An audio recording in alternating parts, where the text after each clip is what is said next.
Anda bersama Brother Fai di channel Malam Mistik, sebuah rancangan audio dan video cerita seram dan mistik.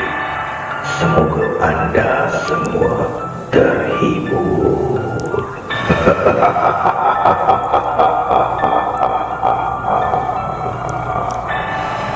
Apa kabar para pendengar Malam Mistik?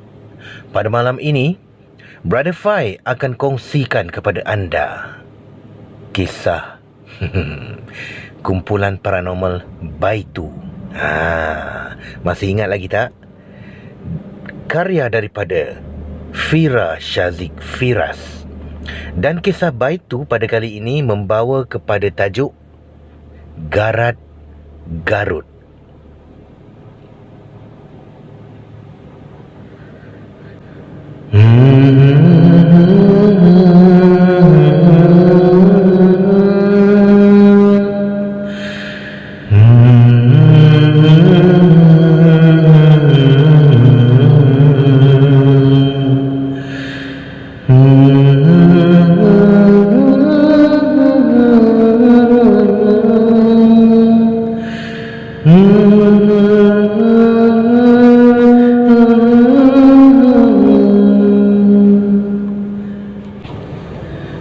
Mendayu-dayu nyanyian Allahyarham Tan Sri P. Ramlee menjadi halwa telinga. Firas seakan diulit sayu, hatinya seperti dihiris sembilu. Wajah ayanda juga bondanya bersilih ganti di ruang mata, seakan ingin dia kembali ke tempat tumpah darahnya sekilas angin, secepat kilat dan sepantas cahaya. Tapi jiwanya berbelah bagi. Dia bimbang dan teramat bimbang jika kepulangannya nanti mendatangkan amarah. Amarah yang berapi nan memercik pada yang tidak berdosa. Tapi kerinduan yang tidak tertanggung kini seperti meracun dan menjadi pembunuh senyap pada hati dan perasaannya. Ingin diluah pada tim Baitu yang selalu bersama dan sentiasa ada untuknya, tapi bimbang jika sahabat-sahabatnya itu tidak dapat menerima. Seakan ditelan mati mak, diluah mati bapa, tapi dua-dua tersekat di pertengahan jalan. Ditelan tidak, diluah pun tidak. Lama dia termenung memikirkan nasib diri. Hello Firas, kau kat mana? Jom keluar, aku boring lah kat rumah. Yura, aku baru je nak hubungi kau. Kebetulan pula tu. Kau lah datang rumah aku ada benda nak minta tolong kau ni. Dengan penuh harapan, Firas mempelawai Yura datang ke rumahnya. Datang rumah kau? Selama ni kau tak pernah beritahu pun kat mana kau tinggal. Apa lagi pelawa datang rumah? Bukan setakat aku, tapi tim Baitu pun tak pernah tahu kat mana kau tinggal. Macam sesuatu sangat kau ni Firas. Entah kau tinggal kat tempat jin bertendang kot. Yura ketawa lucu. Apa yang geli hati sangat? Kejap lagi aku send alamat kat kau ya. Kau datang tau, aku tunggu.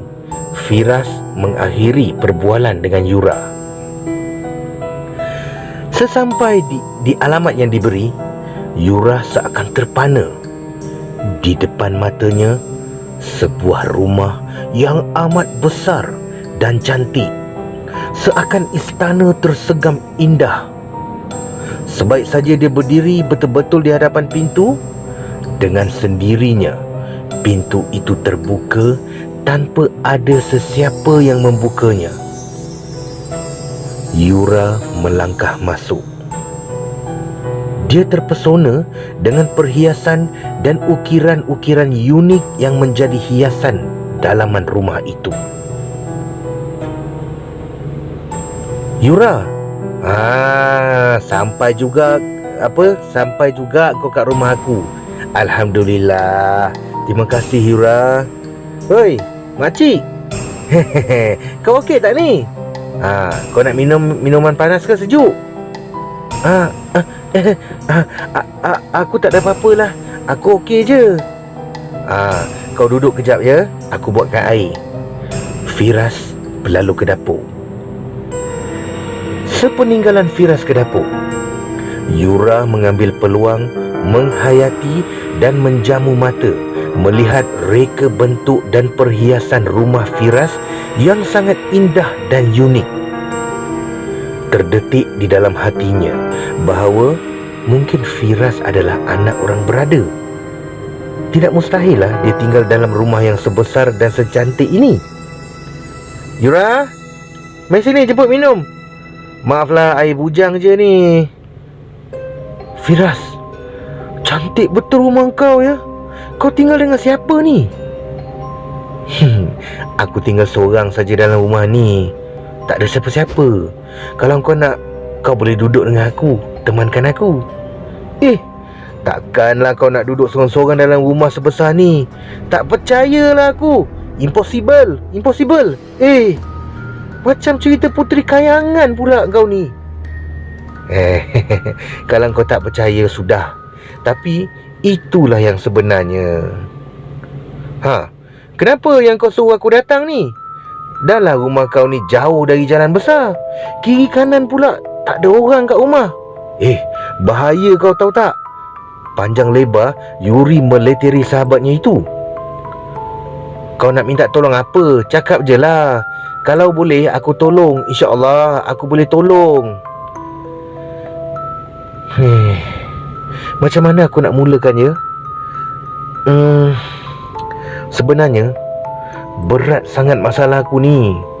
Entahlah macam mana aku nak cakap dengan kau ya. Ya Allah, cakap ajalah. Dengan aku pun kau nak segan ke? Macam ni sebenarnya aku nak ajak kau temankan aku pergi jumpa parents aku. Boleh? Kejap. Kau nak aku temankan jumpa parents kau? Bukankah dulu kau pernah cakap yang kau ni anak yatim piatu ke? Parent kau dah lama meninggal masa kau kecil lagi. Ke aku salah dengar? Yura meluahkan kekeliruan yang bersarang dalam fikiran. Macam ni lah. Sebenarnya Yura, ayahanda dan bonda aku masih ada, masih hidup. Aku yang tinggalkan ayahanda dan bonda. Aduh, kau ni kan Firas. Kenapa kau buat macam tu? Tak kesian ke kau pada parent kau? Selagi diorang ada, kita kena layan diorang dengan baik. Ini kau pula yang lari tinggalkan diorang. Mesti sedih sangat hati diorang. Yura cuba menasihati sahabatnya itu. Yura, malam ni kau temankan aku jumpa ayahanda dan bonda ya. Aku takutlah nak jumpa dengan ayahanda aku tu. Kau tak tahu betapa garangnya ayahanda. Firas mencurah isi hatinya. Ibu bapa mana yang tak sayangkan anak-anak mereka? Walaupun bagaimana dan macam mana sekalipun perangai anak mereka, mereka tidak akan pernah membuang anak-anak mereka sendiri. Kasih sayang dari ibu dan ayah tidak akan dapat ditukar ganti, walau dengan emas permata sekalipun. Sambil menasihati sahabatnya, air matanya juga berginang. Tangannya memegang erat bahu Firas, memberi kekuatan padanya. Malam itu, selepas makan malam, Firas dan Yura bersolat dan mengaji bersama.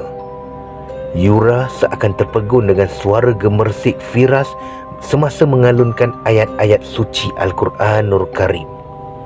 Di mata Yura, sahabatnya itu hanyalah seorang gadis sederhana yang tidak pernah memperlihatkan apa yang ia punya. Firas seorang gadis yang lasak juga, pantang dicabar seperti dirinya juga. Minat mereka juga sama. Tidak hairanlah mereka amat akrab. Tetapi dalam keakraban itu tersembunyi satu rahsia besar pada diri Firas yang tidak pernah diketahui Yura dan tim Baitu. "Mari Yura, temankan aku berjumpa dengan ayahanda dan bondaku."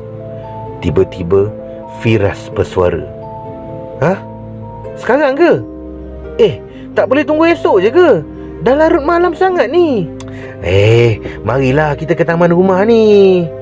Firas memimpin tangan Yura untuk mengikutnya.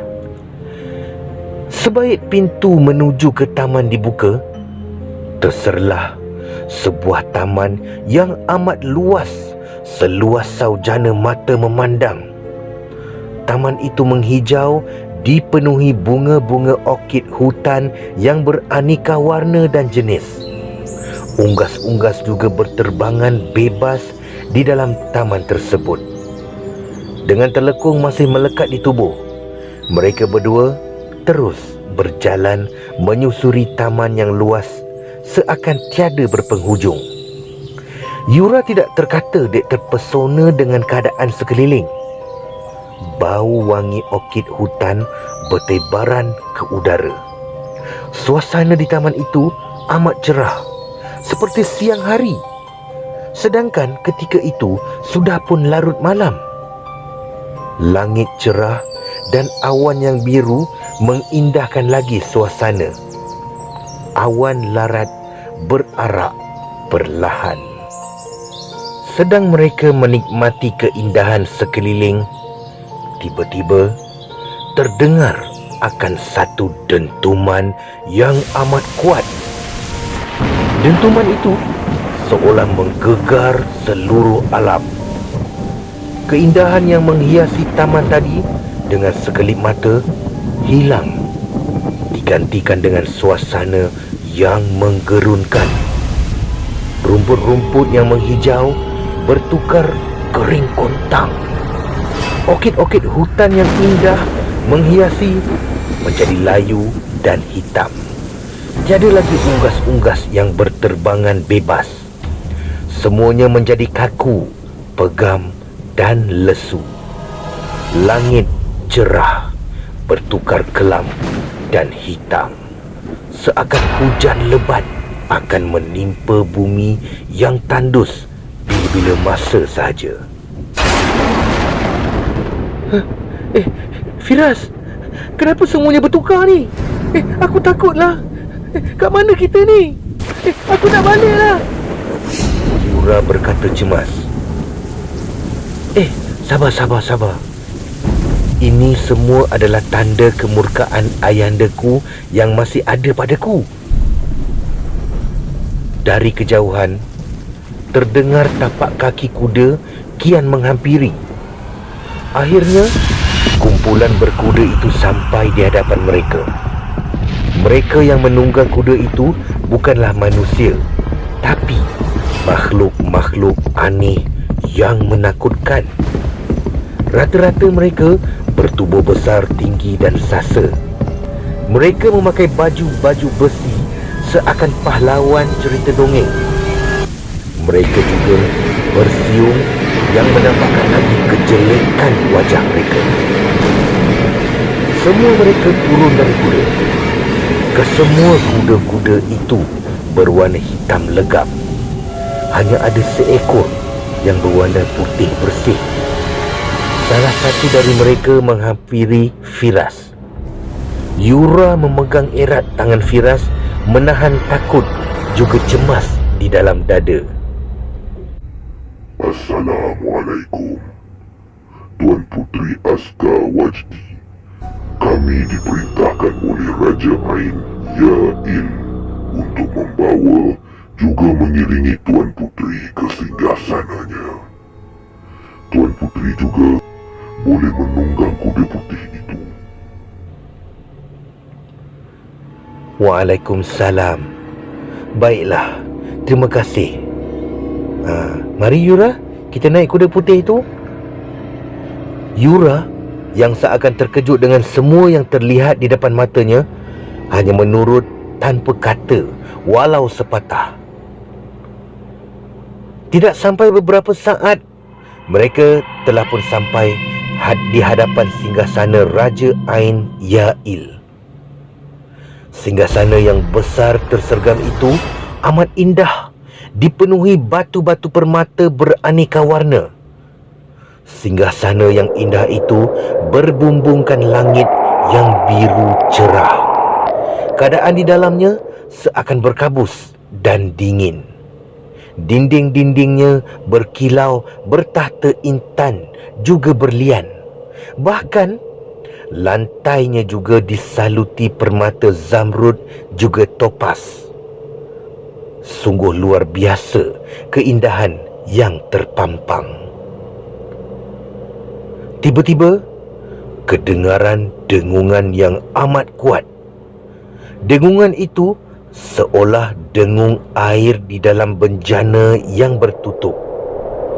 Dengung yang membingitkan gegendang itu tidak lama, hanya beberapa saat. Sehabis terhentinya dengungan itu, kabus tebal menyelubungi sekitar. Kabus tebal beransur menghilang. Di atas singgasana kini duduk megah seorang lelaki berjubah hijau juga berserban. Wajahnya tidak jelas di silau cahaya permata yang sirna memancar. Tubuh lelaki itu amat besar, 3 kali ganda jika dibandingkan dengan manusia biasa. Di sebelah lelaki itu bersimpuh sopan seorang wanita berpurdah hitam. Pakaiannya dan jubahnya seakan berkilau. Terpandang saja keberadaan keduanya, Firas serta-merta mengangkat tangan menjunjung juli.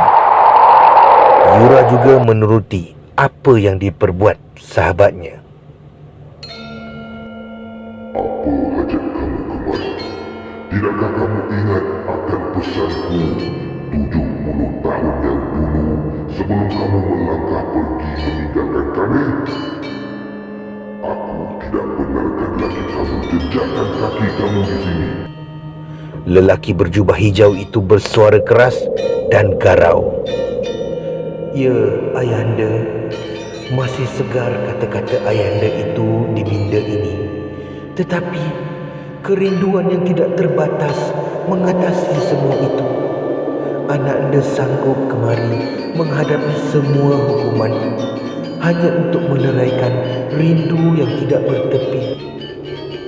Dengan linangan air mata, Firas membalas soalan lelaki berjubah hitam itu. Kamu masih degil seperti itu, tidak berubah, masih terburu-buru membuat keputusan, hanya mengikut perasaan dan nafsu, bukan mata hati. Masih tiada sedikit pun pengajaran untuk kamu selama ini, kan? Jika kamu masih tidak berubah, kembalilah kamu ke dunia. Sia-sia kamu kembali hanya untuk menambah kemurkaanku. Dengan nada keras, lelaki itu membentak.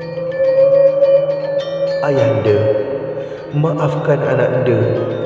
Ananda tidak bermaksud untuk melanggar janji yang telah termeterai. Tetapi kerinduan yang menggebu pada Ayahanda dan Bonda mengatasi segalanya. Ananda sanggup mati untuk itu, asalkan Ananda dapat menatap wajah kedua insan yang amat Ananda cintai lebih dari nyawa Ananda sendiri. Dengan berjuraian air mata, Firas menutur kata, Mampir kamu, Puteri Asdawati. Lelaki berjubah hijau itu dengan tegas memerintah. Firas dengan penuh tertib tapi pantas naik ke singgasana. Sebaik saja Firas berdiri di hadapan lelaki berjubah hijau itu, lelaki itu bangun, berdiri dan merangkul Firas ke dalam pelukannya. Pelukan seorang ayah pada anak gadis yang amat dirindui selama ini. Bertangisanlah kedua beranak itu. Selepas melepaskan rindu pada ayahandanya, Firas mendapatkan bondanya pula. Berpelukan mereka melepaskan rindu yang tiada berpenghujung. Selepas puas melepaskan rindu, lelaki berjubah hijau itu berkata, Ananda, siapakah gerangan yang Ananda bawa bersama? Ya ayahanda, hampir lupa anakanda pada sahabat anakanda ni. Namanya Yura. Dialah sahabat bersusah senang anakanda di dunia sana. Sahabat yang telah anakanda anggap seperti keluarga. Firas memperkenalkan Yura pada ayahanda juga bondanya. Masih ada sahabat Ananda yang akrab bukan? Saka dan Fai. Jika ayahanda tidak kilaf, benarkah nama itu?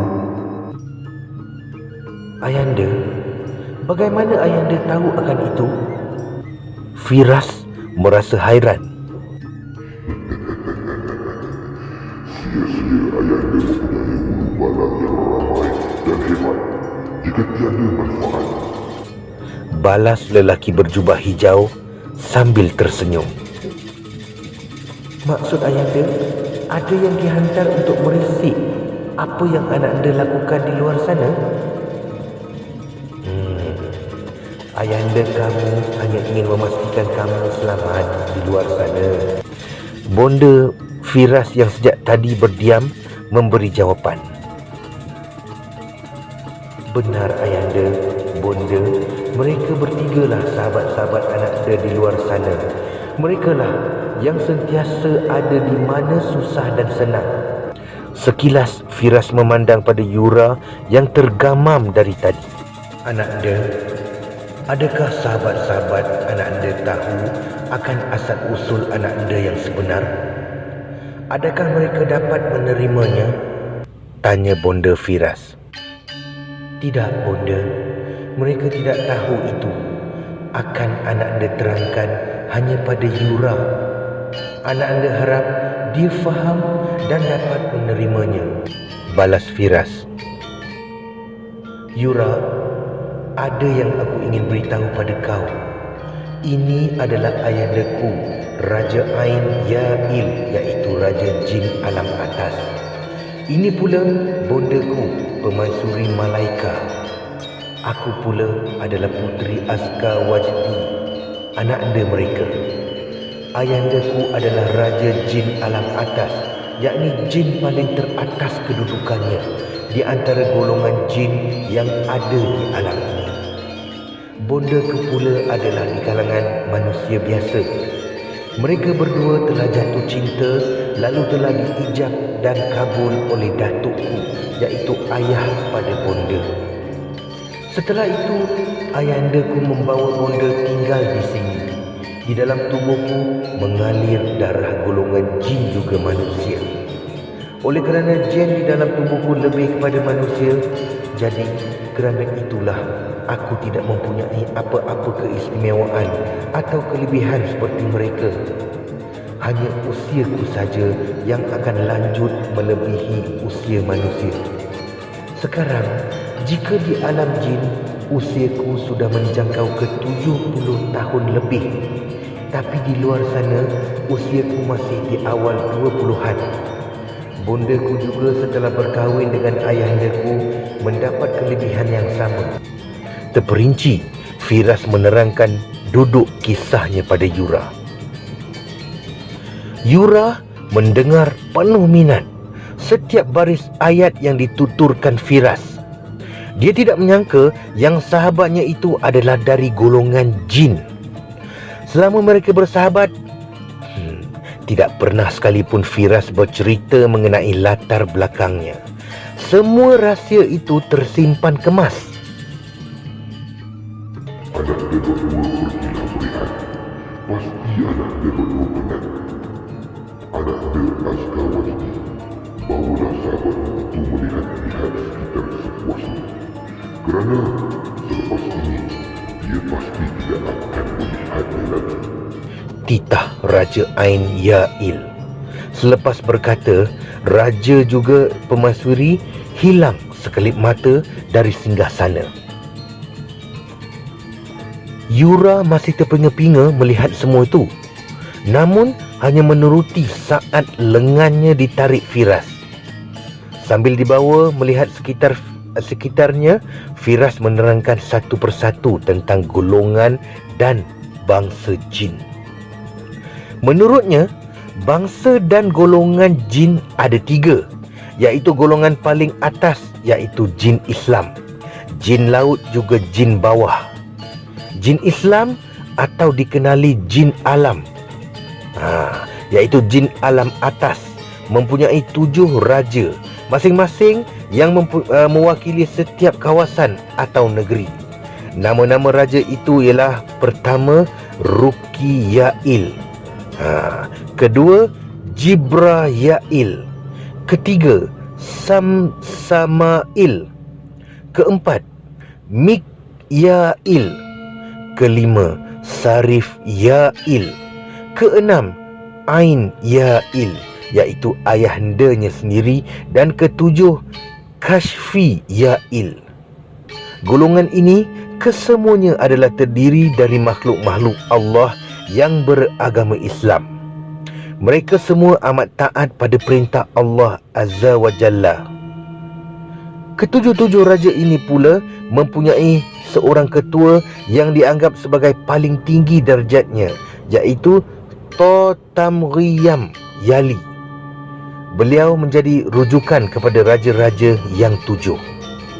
Menurut Firas lagi, golongan jin alam bawah juga mempunyai 7 raja, iaitu pertama, mazhab kedua, Murrah, ketiga, Syamhurash, keempat, Akhmar, kelima, Bukhan, keenam, Zubaidah, dan ketujuh adalah Maimun. Jin alam bawah ini adalah jin-jin kafir yang menghuni di dalam tanah ataupun di hutan belantara. Golongan ketiga pula adalah golongan yang paling ganas dan menetap di laut. Jin-jin ini telah pun ada sejak zaman Nabi Sulaiman alaihissalam lagi. Mereka lah yang menjadi menteri-menteri kepada baginda. Mereka hanya mempunyai 4 raja, iaitu pertama, Sumrith, kedua, Munalik, ketiga, Hablabajin, dan keempat, Sughal. Golongan ini amat ganas. Mereka juga adalah golongan bukan Islam. Terangguk-angguk Yura mendengar penerangan dari Firas. Firas membawa Yura melawat di setiap pelosok kerajaan jajahan ayahandanya. Mereka menunggang kuda sambil diiringi oleh askar-askar jin yang berbagai rupa. Puas menjelajah segenap pelosok negeri, mereka kembali ke singgahsana.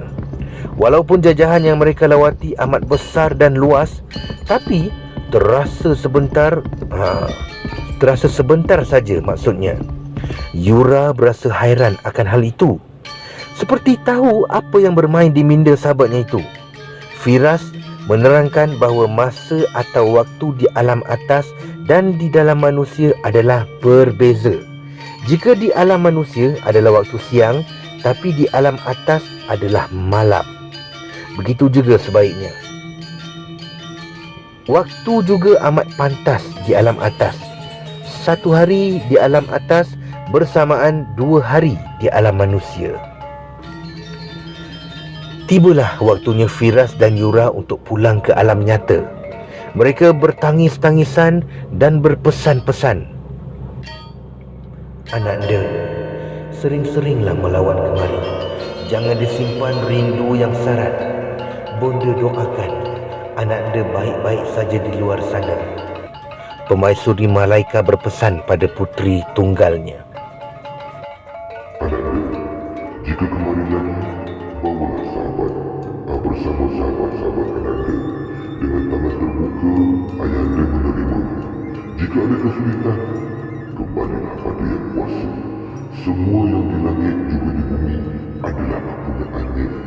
Tiada yang kita punya, semuanya Allah yang punya. Nasihat seorang ayah amat mendalam sekali. Yura! Hei! Yura! Hei! Bangun subuh! Firas mengejut Yura yang tidur pulas. Dah subuh ke? Bila kita sampai ni? Aku tak sedar tadi weh. Hah? Bila kita sampai? Kita pergi mana pula dah kau ni Yura? Kau kan kat rumah aku ni. Hei makcik, dah 2 hari kau temankan aku. Kau mimpi Cuba kau bagi tahu kau mimpi apa? Soalan dibalas soalan oleh Firas. Aku mimpi pelik lah. Aku mimpi pergi alam jin dan kau lah puteri jin tu. Aku jumpa parent kau sekali tau. Cantik sangat-sangat tempat tu. Singgasananya diperbuat dari batu permata. Bonda kau pun cantik sangat tau. Permaisuri Malaika namanya kalau tak silap. Dengan penuh perasaan, Yura bercerita mengenai mimpinya pada Firas. Sambil melangkah ke dapur, sempat Firas berkata, mimpi itu permainan tidur. Agaknya semalam kau tidur tak baca bismillah kot. Dah, bangun, mandi lepas tu solat. Firas tersenyum penuh makna dengan mata yang sedikit berkilau. Kita akan bersambung dengan kisah Baitu yang lebih menarik pada masa akan datang. Terima kasih Firas Syazik Firas. Terima kasih Brother Fai. Peace, no war.